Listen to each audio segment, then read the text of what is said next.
थी 2003 में। आईटीबीपी का 8 सदस्यों का एक दल जो है वो पंचाचूली पीक को स्केल करने गया था, उस पर चढ़ाई करने, और उन्होंने बड़ी सफलतापूर्वक इस बहुत ही दुर्गम चोटी पर झंडा भी लहराया। उसके बाद वो जब उतरना शुरू हुए तो 15 मिनट के बाद बर्फीला तूफान आ गया, एवलांच, और वो आठों के आठों पर्वत पुत्र तिनके की तरह उड़ गए। जो गांव में रहने वाले निपट देहाती लोग हैं वो भी खेत बेचकर भी अपने बच्चे को पढ़ाते हैं। वो बहुत ही साधारण भोजन करके, साधारण वस्त्र पहन के, शोइज्म वहाँ नहीं है जैसे हमने देखा है हमारे उत्तर भारत में। बहुत ज़्यादा एक प्रकार से बहुत ही कहा जाए कि एक दिखावे का कल्चर है। बिहार में देखते हैं बहुत सादा भोजन, उच्च विचार मान लीजिए इसको, तो वो पैसा जमा करते हैं अपने बच्चों की पढ़ाई के लिए। हमारे देश में अभी टीचर स्टूडेंट रिलेशनशिप बहुत खराब हो रहा है। देख रहे हैं कि स्टूडेंट जो हैं वो टीचर्स को गाली से लेकर गोली तक चला रहे हैं, और जो टीचर्स हैं वो भी स्टूडेंट्स का शोषण भी कर रहे हैं, और वो भी अपनी ड्यूटी ठीक से नहीं निभा रहे हैं। तो मुझे लगा कि क्यों ना मैं अपनी ज़िंदगी के ये निजी किस्से दुनिया को बताऊं, ताकि एक विश्वास पैदा हो। एक बार नेहरू जी संसद की सीढ़ियों से उतरते हुए लड़खड़ा गए। उनके साथ दिनकर जी थे, हमारे महान साहित्यकार, वो भी सांसद थे। तो दिनकर जी उनके साथ साथ ही थे, आगे पीछे। जैसे ही वो लड़खड़ाए, दिनकर जी ने उनका हाथ पकड़ के उन्हें संभाल लिया। तो नेहरू जी ने उनको धन्यवाद दिया, बोले अरे आपने मुझे संभाल लिया। तो दिनकर जी ने कितना सुंदर उत्तर दिया। वो कहते हैं, पंडित जी, जब राजनीति लड़खड़ाती है तो साहित्य ही संभालता है। कौन है लेखक? वो जो कलम चलाता है कागजों के पन्नों पर, या वो जो अच्छी अच्छी कहानियां कविताएं लिखता है, या वो जो ज्ञानी है, किसी भी प्रकार की लेखनी में निपुण हो और कलम चलाने का इल्म जानता हो? मेरी समझ में लेखक सिर्फ यहाँ तक ही नहीं, वो इससे भी बहुत कुछ बढ़कर है। आज की हमारी गेस्ट ऐसी ही शख्सियत है। जुगनी से लेकर एक सपना लापता तक अब तक ये 12 बुक्स लिख चुकी हैं, एक से बढ़कर एक। इनकी कुछ पॉपुलर बुक्स है मौन का शंख, खुली छतरी, जीतो सबका मन और एक टीचर की डायरी। ये कई पुरस्कारों से भी सम्मानित की जा चुकी हैं, जैसे सर्वश्रेष्ठ बाल कथा, मधुबन संबोधन पुरस्कार, हिंदी साहित्य सम्मेलन, बिहार द्वारा साहित्य सेवी एवं शताब्दी पुरस्कार, दैनिक भास्कर द्वारा साहित्य के लिए वुमेन्स अचीवर्स अवार्ड। इससे पहले पॉडकास्ट स्टार्ट करें, अगर आप एक एस्पायरिंग ऑथर हैं एंड बुक्स लिखना चाहते हैं, या आप बुक लिख चुके हैं और उसे पब्लिश करवाना चाहते हैं, डिस्क्रिप्शन बॉक्स में कॉन्टैक्ट इन्फॉर्मेशन है, आप वहाँ जाकर कॉन्टैक्ट कर सकते हैं। अगर आपको ये पॉडकास्ट इन्फॉर्मेटिव लगे तो लाइक एंड सब्सक्राइब करना ना भूलिएगा, एंड अपने फैमिली एंड फ्रेंड्स के साथ भी जरूर शेयर कीजिएगा। Enjoy the podcast.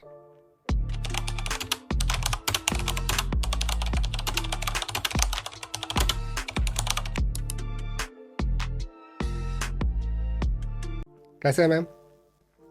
बिल्कुल ठीक हूँ। कैसे आपने लिखना शुरू किया? क्या वो ट्रिगरिंग पॉइंट्स थे, या कहाँ से आपको इंस्पिरेशन मिला जो आपने लिखना स्टार्ट किया? ऐसा है कि लेखक कोई अचानक एक दिन नहीं बनता। बचपन से लिखने का शौक था। 13-14 बरस की उम्र से मैं छुटपुट कविताएं लिखती थी, और उसके बाद स्कूल, कॉलेज, तो मैं क्या कहूँ, कविताएं क्या समझिए तुकबंदी थी। कॉलेज में आए तो थोड़ा वो शायरी होने लगी। यानी धीरे धीरे पढ़ाई के साथ साथ दूसरी ओर लेखन चलता रहा, पर मैं उसको संजीदा लेखन नहीं मानती, शौकिया लेखन था वो। हाँ, पढ़ती काफ़ी थी। उस ज़माने में जो भी पत्रिकाएं आती थी और कहानियां हैं, कविताएं हैं, और जो भी साहित्य उपलब्ध था उस समय पढ़ाई के साथ साथ, तो एक रुचि थी, साहित्य की ओर रुचि थी। उसके बाद संजीदा लेखन मैं कहूँ तो मैंने लिखना शुरू किया लगभग 20 बरस पहले। और एक घटना घटी जिसने मुझे प्रेरित किया, और वो घटना ऐसी थी कि मैं जिस संस्थान में पढ़ाती थी, शिक्षण से जुड़ी रही मैं काफ़ी बरसों तक, तो जहाँ पढ़ाती थी वहाँ हमारी एक सहकर्मी थी जो हमारे प्रथम राष्ट्रपति डॉक्टर राजेंद्र प्रसाद की पौत्र वधू थी।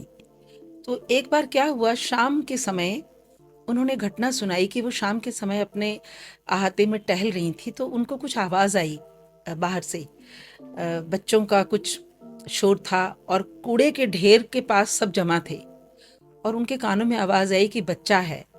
तो उनके एकदम चौकन्नी हो गई वो। उन्होंने एकदम बाहर गई और जाकर देखा तो कूड़े के ढेर पर एक हरे रंग का पॉलीथिन हिल डुल रहा था। और देखते ही वो, चूंकि वो तो एक महिला थी, बुजुर्गवार महिला, उन्होंने जाके उस पॉलीथिन को उठाया और अपने घर में ले आई।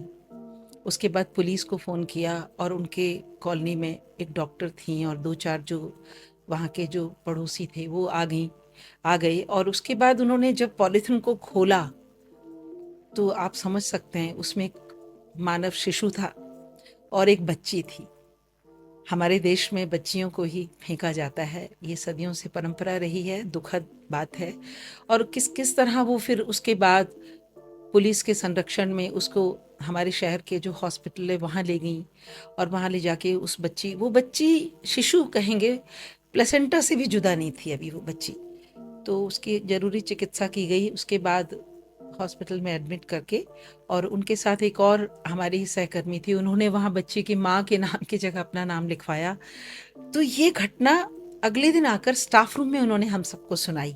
घटना तो उनके साथ घटी, लेकिन उन्होंने जब सुनाई तो हम लोग सन्न रह गए घटना सुन के।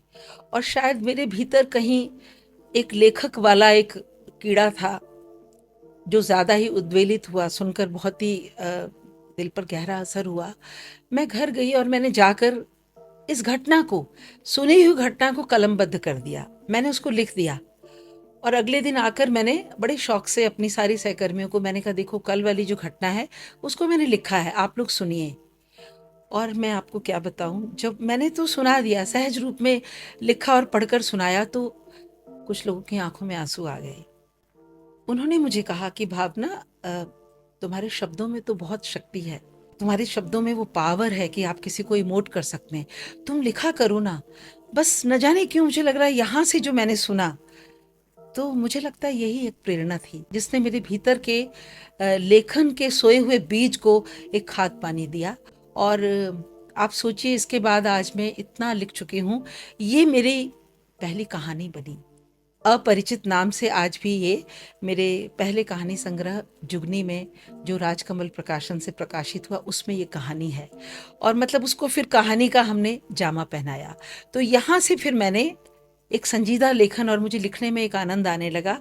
और फिर तो मुझे लग रहा है कि कलम जो चली तो वो आज तक रुकी ही नहीं। यही है मेरी लेखन की ओर मुड़ने की एक प्रेरणा, ये घटना। आपकी हाल ही में एक किताब पब्लिश हुई है, एक सपना लापता, मेरी जी पर्सनल फेवरेट है। मैं पूरी उसको ख़त्म कर चुका हूँ। जी। ये किताब किस बारे में है? आप अपने शब्दों में इसको बयां कीजिए। देखिए, ये किताब जो है मेरे लिए एक मेरे जीवन का प्रोजेक्ट था। ये किताब लिखने 5 वर्ष लगे। और जैसे कोई यज्ञ होता है, उसकी पूर्णाहुति होती है, उस तरह से 5 वर्षों में मैंने इसको पूरा किया। और इसके पीछे भी एक घटना थी, आप लोगों को शायद याद होगा। हनुमंत थप्पा नाम के हमारे एक सियाचिन में सैनिक थे, जो -40 डिग्री या कितने बर्फीले माहौल में वो दब गए थे। बहुत सारे सेनानी, 8-10 सेनानी दब गए थे। और वो, जाहिर बात है कि वो सब मृत्यु का ग्रास बन गए। लेकिन हनुमंत थप्पा 6 दिन बाद बर्फ के नीचे से जिंदा निकाले गए, उनकी सांसें चल रही थी। और उनको जब लाया गया दिल्ली के एम्स में और एडमिट किया गया, तो पूरे देश ने उनके लिए दुआएं मांगी कि वो, ये सुर्खियों में था, ब्रेकिंग न्यूज़ थी कि हनुमंत थप्पा नाम के सैनिक हमारे जीवन और मृत्यु की लड़ाई लड़ रहे हैं। मैंने भी बहुत दुआएं मांगी, लेकिन उसके बाद वो दुआएं कबूल नहीं हुई। और कुछ दिनों के बाद वो मृत्यु के सामने हार गए। मुझे याद है जब मैंने खबर सुनी तो हम लेखकों का मन बड़ा संवेदनशील होता है, मेरी आंखों से टप टप आंसू बरस पड़े। और मुझे याद आ गई बिल्कुल ऐसी ही एक घटना। और वो घटना थी 2003 में। आईटीबीपी का 8 सदस्यों का एक दल जो है वो पंचाचोली पीक को स्केल करने गया था, उस पर चढ़ाई करने। और उन्होंने बड़ी सफलतापूर्वक इस बहुत ही दुर्गम चोटी पर झंडा भी लहराया। उसके बाद वो जब उतरना शुरू हुए तो 15 मिनट के बाद बर्फीला तूफान आ गया, एवलांच। और वो 8 के 8 पर्वत पुत्र तिनके की तरह उड़ गए। और इस घटना ने भी उस समय देश के लोगों को एकदम हिला दिया था कि इस प्रकार हमने 8 अपने पर्वतारोही, जिसमें 2 एवरेस्टर भी थे, उनको खो दिया। और सबसे बड़ी बात है कि उन 8 में 7 की अगले दिन उनका शव मिल गया था, उनकी बॉडी मिल गई थी। एक जो है वो आज तक लापता है, और उस एक के जीवन पर ही मैंने ये उपन्यास लिखा, एक सपना लापता। कहने का मतलब है कि किसी का तो वो सपना था, अपने घर का, परिवार का, अपने विभाग का, वो ऊंचा अधिकारी था, विश्वविख्यात पर्वतारोही था।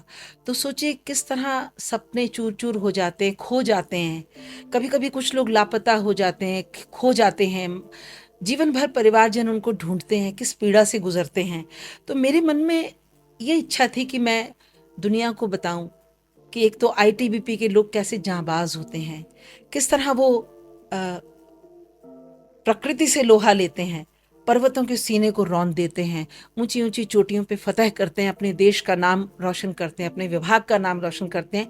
लेकिन उसके लिए कितनों को अपनी जान की बाजी लगानी पड़ती है। तो मुझे लगा कि मैं लिखूं, हमारे सरहद पे कितने लोग गोली खा लेते हैं, लेकिन हम लोग उनके प्रति श्रद्धांजलि अर्पित करते हैं, मोमबत्तियां जलाते हैं, सलामी देते हैं, लेकिन फिर भूल जाते हैं। तो क्या कहते हैं ना कि बगीचे में जब फूल खिलता है तो मुरझा जाता है, लेकिन शब्दों में जब कोई फूल खिलता है तो वो नहीं मुरझाता, क्योंकि शब्द ब्रह्म है, कहते हैं ना, अमर हो जाते हैं। तो मेरे मन में भी आया कि क्यों ना मैं इस पर्वतारोही की एक अमर गाथा लिखूं, और इसके बहाने से मैं सियाचिन में, कश्मीर में आतंकियों की गोली का शिकार होते, और ख़ास तौर से आईटीबीपी के प्रति मेरा बहुत भीतर से मोह है। बहुत सारी पैरामिलिट्री फोर्सेस हैं, आर्मी है, वायुसेना है, और सभी जो हैं वो जांबाज हैं। तो आपको बता दूं, मैं इस पुस्तक को, मैंने इस किताब को आईटीबीपी को ही समर्पित किया है, जो हमारी सरहद की निगहबान है और जिनके रहते हम चैन की नींद सोते हैं। तो ये इस कहानी में है। ये क्वेश्चन मैम थोड़ा सा ऑफ टॉपिक है, बट क्योंकि आप टीचिंग से काफ़ी समय से जुड़ी हुई है, तो यूपीएससी का हाल ही में रिजल्ट आया था। जी। आप बिहार में पटना यूनिवर्सिटी है, वहाँ पर आपने काफ़ी समय से अपनी सेवाएं दी है। तो यूपीएससी के रिज़ल्ट में टॉप 100 में जो अभी जो करंट रिज़ल्ट था उसमें 10 कैंडिडेट्स बिहार से थे। हर साल ऐसा ही एक जो ट्रेंड है वो देखने को मिलता है।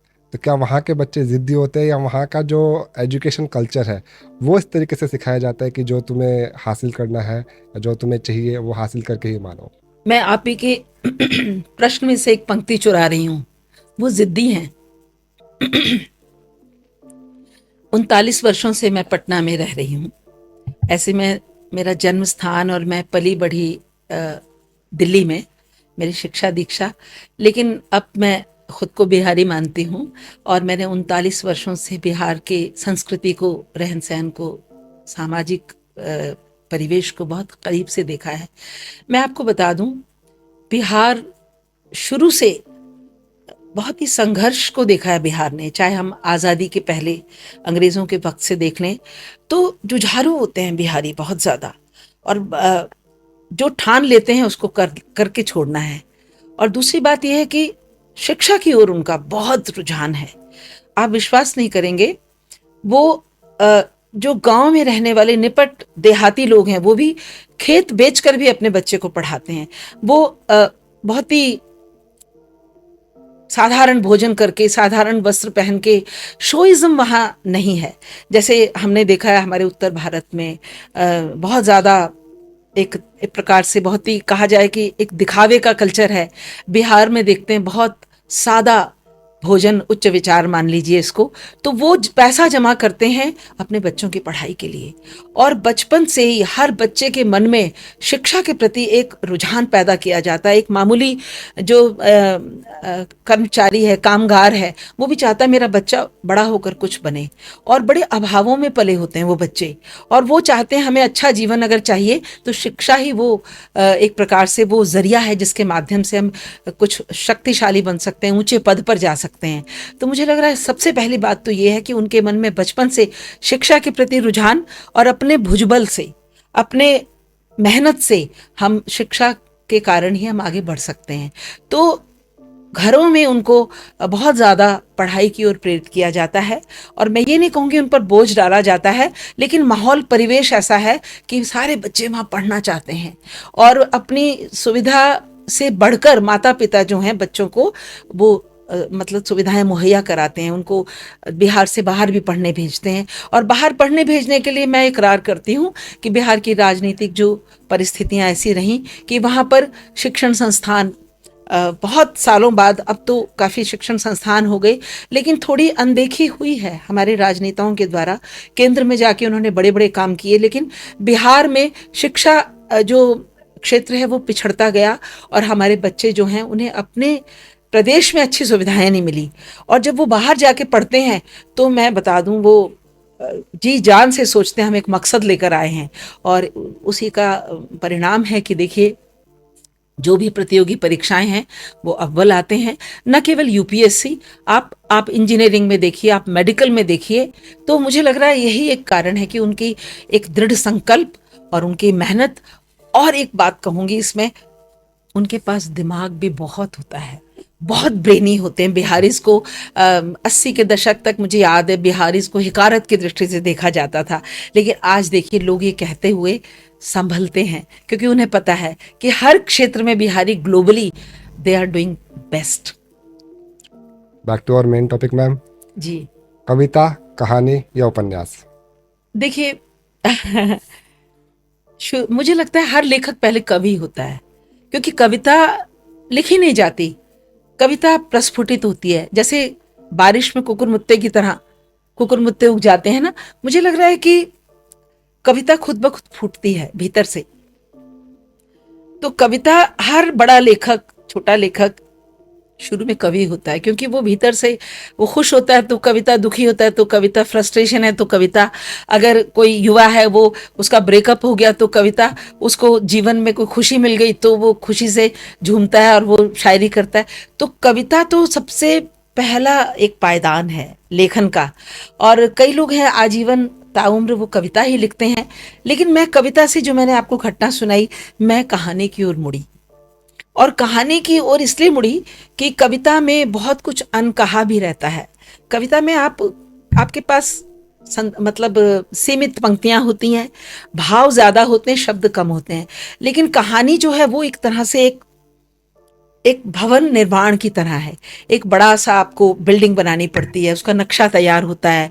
तो मेरी नज़रों में, मैं निजी तौर पे कह रही हूँ, हो सकता है बाकी साहित्यकार इससे सहमत ना हो, कि मेरे लिए कविता लिखना आसान है, कहानी मुश्किल विधा है। और मैंने मुश्किल जब चुना, और जब मुश्किल पूरी हो जाती है तो बड़ा संतोष मिलता है। और सामाजिक मुद्दे हैं बहुत सारे। कविता में हम ज़्यादातर निजी बात को लिखते हैं शुरुआत में, लेकिन समाज में इतने मुद्दे हैं, इतनी समस्याएं हैं, इतने सरोकार हैं, उनको लिखने के लिए हम अगर किसी को हम यूं ही कह दें तो लगेगा उपदेश है, उपदेश कोई सुनना नहीं चाहता। तो एक प्रकार से कहा जाए जैसे माँ बचपन में शहद में लपेट के कड़वी दवा पिला देती थी, तो कहानीकार वही करता है।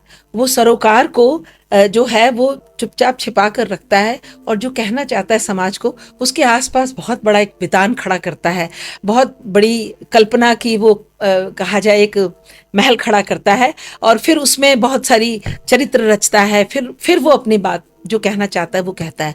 तो कहानी लिखने में मुझे आनंद आने लगा, और कहानी में आप बहुत कुछ कह सकते हैं, इसलिए कहानी की विधा मैंने चुनी। और मुझे प्रिय कविता भी उतनी है और कहानी भी।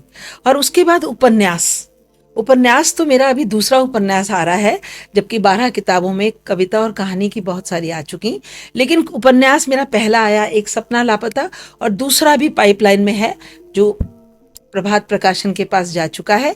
तो उपन्यास जो है ना, वो समझिए हाथी का पांव है। किसी ने कहा हाथी जैसे विशाल होता है ना, उसके हाथी की बराबरी कोई कर नहीं सकता। उपन्यास भी बहुत बड़ा होता है। कहानी जो है वो 2000, 3000, 4000 शब्दों की होती है। उपन्यास 30,000, 40,000, 50,000, 80,000 शब्दों का भी होता है। और उसमें आप एक बहुत बड़ा, जैसे महाभारत या रामायण, इसमें ढेर सारे पात्र हैं, ढेर सारी घटनाएं हैं। तो जब आपके मन में बहुत कुछ होता है कहने को, तो फिर आपको उपन्यास रचना पड़ता है, क्योंकि उसका उसका कलेवर बहुत बड़ा है। तो ये तीनों चीजें हैं।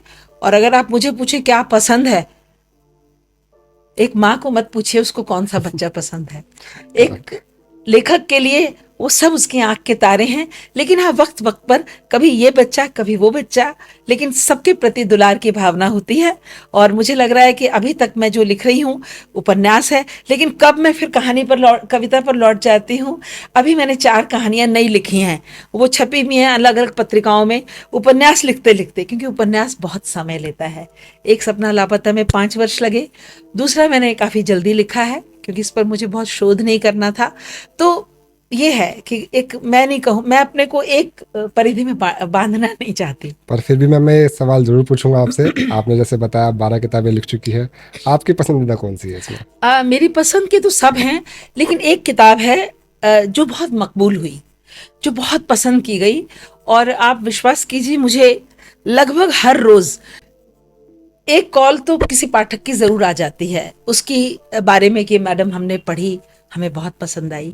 और वो किताब है एक टीचर की डायरी। 32 वर्षों तक मैं शिक्षण से जुड़ी रही और 5.5 वर्षों तक मैंने पटना के बहुत ही मशहूर कॉलेज, एएन कॉलेज में पढ़ाया। उससे पहले मैंने मैं कहूँगी बिहार झारखंड का वो सर्वश्रेष्ठ कॉन्वेंट कहलाता है, वहाँ मैंने 26 वर्ष पढ़ाया। तो जब वहाँ पढ़ाया तो आप समझ सकते हैं, स्कूली बच्चे, अडोलेसेंट, वो किशोरावस्था में होते हैं, बड़ी टेंडर एज होती है वो, और वो लड़कियों का स्कूल था।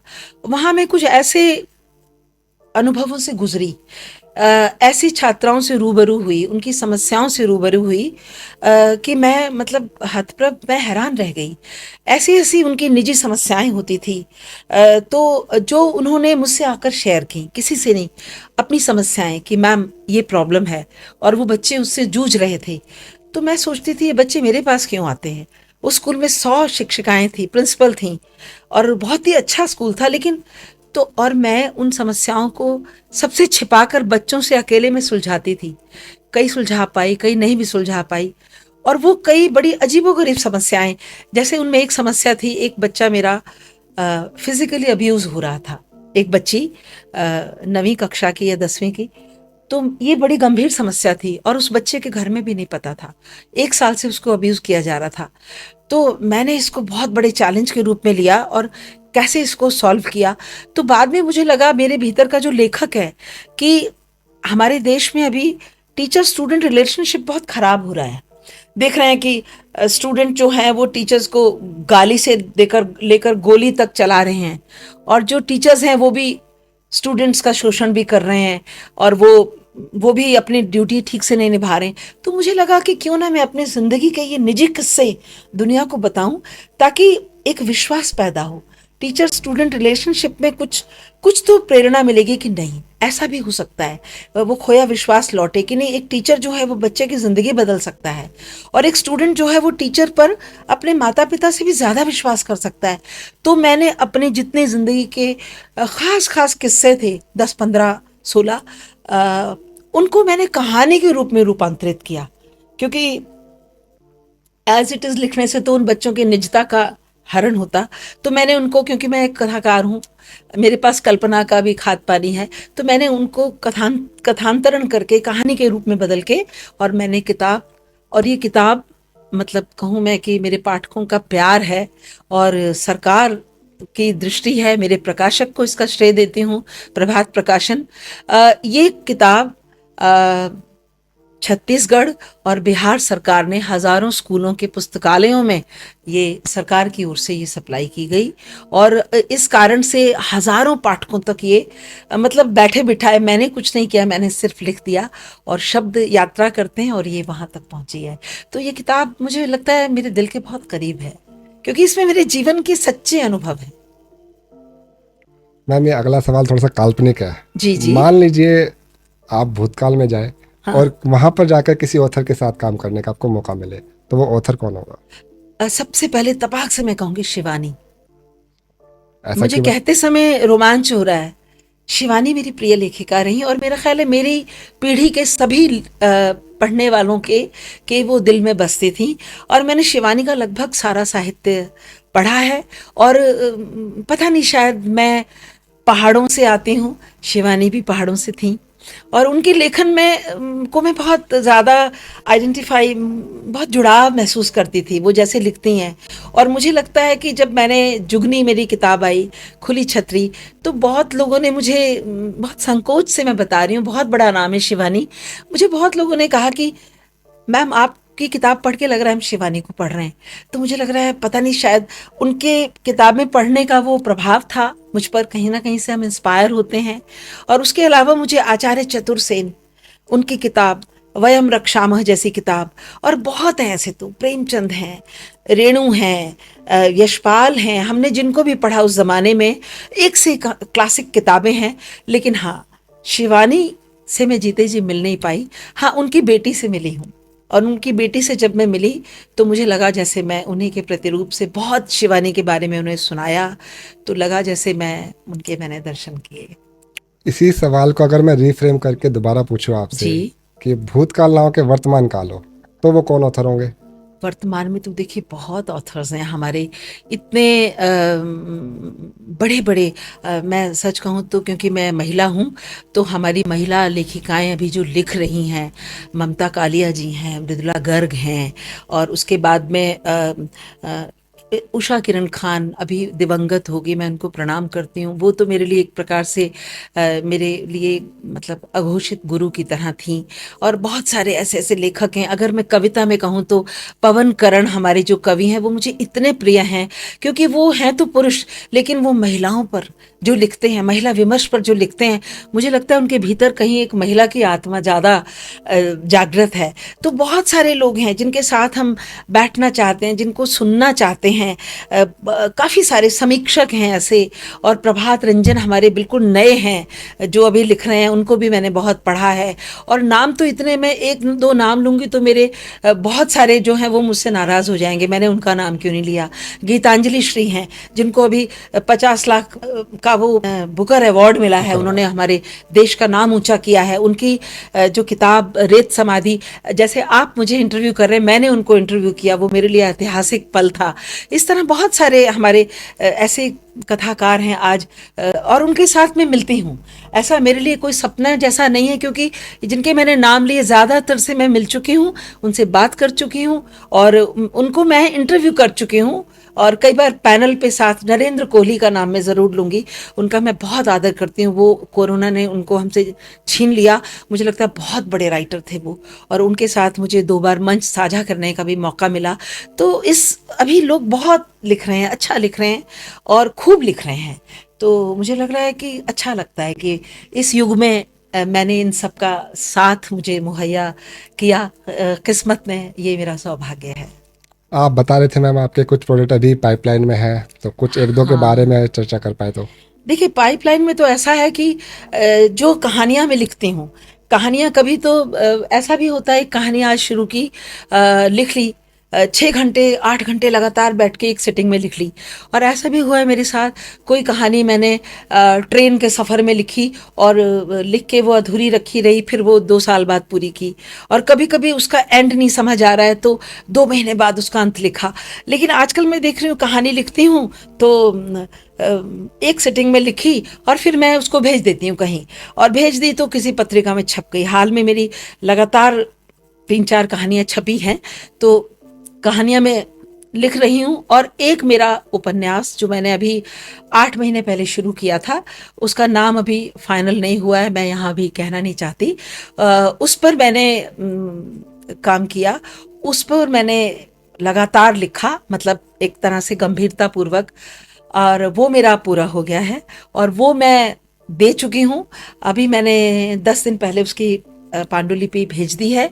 और अब मैं बहुत पढ़ रही हूँ आजकल। मैं एक गुजरात की एक लेखिका हैं, दास्ताने दर्द, एक उनका उपन्यासिका टाइप है जिसमें 4 लंबी कहानियां हैं। उस पर मुझे अभी अगले शनिवार को लाइव करना है, तो मैं वो पढ़ रही हूँ। और मैं पढ़ती रहती हूँ आजकल, बहुत पढ़े बिना तो मुझे नींद भी नहीं आती है। तो यही सब चल रहा है आजकल।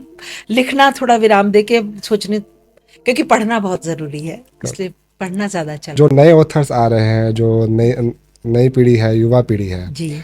उसके लिए आप क्या उनको सजेशन दे पाए कि वो किस तरीके से अपने जो ये लेखन जर्नी है वो किस तरीके से स्टार्ट कर पाए? उनके लिए क्या एक सजेशन होगा? नए लेखकों के लिए देखिए सजेशन क्या देना है। पहली बात तो मैं एक बात कहना चाहूंगी, आजकल सजेशन कोई सुनना नहीं चाहता। क्योंकि देखिए एक जमाना था साहित्य, एक छोटी सी घटना है बहुत मशहूर है साहित्यकारों में, आपने हो सकता है ना भी सुनी हो। एक बार नेहरू जी संसद की सीढ़ियों से उतरते हुए लड़खड़ा गए। उनके साथ दिनकर जी थे, हमारे महान साहित्यकार, वो भी सांसद थे। तो दिनकर जी उनके साथ साथ ही थे, आगे पीछे। जैसे ही वो लड़खड़ाया, दिनकर जी ने उनका हाथ पकड़ के उन्हें संभाल लिया। तो नेहरू जी ने उनको धन्यवाद दिया, बोले अरे आपने मुझे संभाल लिया। तो दिनकर जी ने कितना सुंदर उत्तर दिया। वो कहते हैं, पंडित जी, जब राजनीति लड़खड़ाती है तो साहित्य ही संभालता है। कितनी गहरी बात है। मतलब साहित्य जो है वो एक दिशा निर्देश देता है, साहित्य समाज को एक रास्ता दिखाता है, दिशा दिखाता है। लेकिन मैं एक कटु सत्य कहूँ, आज के युवाओं को वो चाहते हैं हमें कोई दिशा ना दिखाए, हम खुद ब खुद अपना रास्ता अख्तियार करेंगे। और वो कर रहे हैं, बहुत अच्छा कर रहे हैं। अगर उन्हें बुजुर्ग कहते हैं कि बेटा इस रास्ते मत जाओ, गड्ढा है, गिर जाओगी, लेकिन वो जब तक गड्ढे में गिर के खरोंच नहीं लगाएंगे, उसका दर्द नहीं महसूस करेंगे, तब तक वो विश्वास नहीं करते। आम तौर पे ये है। लेकिन चलिए, ये तो जो बातें थी मेरे मन की बात थी कि आम तौर पे ऐसा होता है कि इसलिए साहित्य ने भी अपना अपना एक तेवर बदल लिया है। अब साहित्य पहले की तरह गुरु, शिक्षक या उपदेशक के रूप में बात नहीं करता। वो एक दोस्त की तरह आपके कंधे पे हाथ रख के सवाल उठा देता है कि देखो ये सवाल है। वो उसके आगे उपदेश नहीं देता, क्योंकि वो सवाल छोड़ देता है कि आप अब इसका जवाब तलाश करो। और युवा खुद ही, और वो समझदार हैं। आज के युवा बहुत कहा जाए they are very vigilant, visionary, और वो तलाश करते हैं। लेकिन फिर भी एक अब मैं 20 वर्षों से लगातार लिख रही हूँ, तो मैं अपने अनुभव से बताना चाहती हूँ। सबसे पहले हमारे युवा कलम उठाने से पहले खूब पढ़ें। दुख की बात है, जब से डिजिटल मीडिया आया है हमारे बच्चे पढ़ नहीं रहे।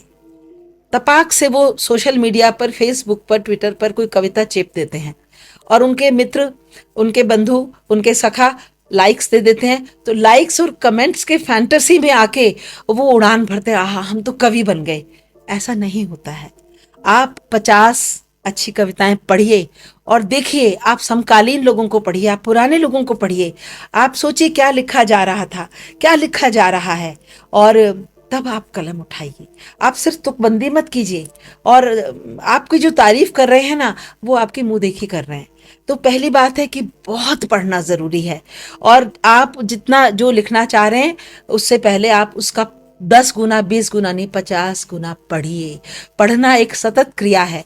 आप लगातार पढ़ेंगे तो आपको एक संस्कार बनता है लिखने का, और तब जो आप लिखेंगे ना, वो बनेगा और वो लिखने योग्य होगा।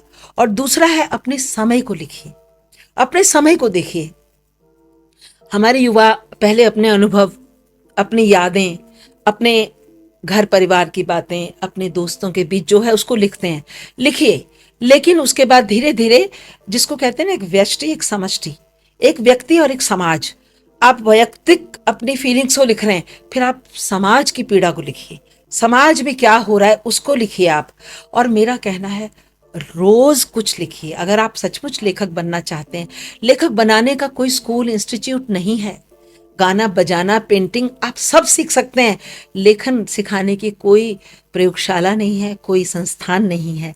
इसलिए ममता कालिया जी कहती हैं, जैसे कहते हैं ना, एक दुकानदार कहता है दुकान खोल के बोहनी करना जरूरी है, ऐसे ही जिसको शौक है वो बोहनी जरूर करे। यानी वो 4 पंक्तियां ही लिखे। एक बिगिनर, दिन भर क्या हुआ, आज मैंने क्या किया, वही लिखिए।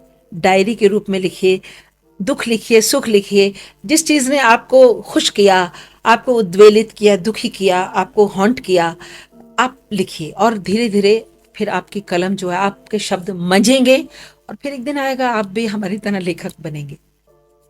और मैं उनको शुभकामनाएं दे सकती हूँ। और बहुत अपना आशीष दे सकती हूँ कि वो आगे बढ़ें, और बहुत युवा अच्छा लिख रहे हैं। मैं तो कई युवाओं के लेखन से इतनी मुतासिर होती हूँ, लगता है मैं ऐसा नहीं लिख सकती, ऐसा भी बहुत लिखने वाले हैं। तो बहुत आशाएं हैं साहित्य जगत को कि हमारा युवा वर्ग जो है वो खूब लिखे, और खूब लिख रहा है, लिखेगा।